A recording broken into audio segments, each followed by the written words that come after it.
Radar sauve des vies, la preuve du contraire. Ici on est sur l'autoroute A13 et c'est le deuxième accident en moins d'une heure. Et en fait ce qui se passe c'est que la Twingo que vous pouvez voir ici, elle a freiné mais trop tard et elle est rentrée dans le Peugeot 3008 ici qui lui-même a dû freiner j'imagine en arrivant au niveau du radar pour éviter de se faire flasher. Du coup la Twingo elle lui est rentrée dedans et elle est allée se taper le terre-plein central. Bon là on voit pas bien à la caméra mais je peux vous dire que l'avant de la Twingo est éclaté. Et là ce matin c'était la même chose. Et il y avait carrément 3 voitures qui étaient incriminées ce matin. La première a freiné, la deuxième lui est rentrée dedans et la troisième lui est rentrée dedans. Donc ça en plus c'est pour ceux qu'on voit, il y a tous ceux qu'on ne voit pas où ça doit être assez régulier je pense les cartons liés justement à des personnes qui freinent pour éviter de se faire flasher.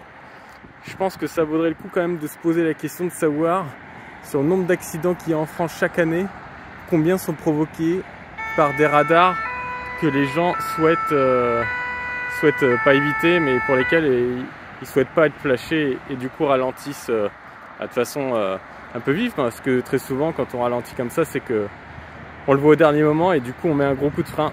Voilà, moi je pense que les radars, point trop d'infos, hein. La preuve en image. Allez, bisous la communauté.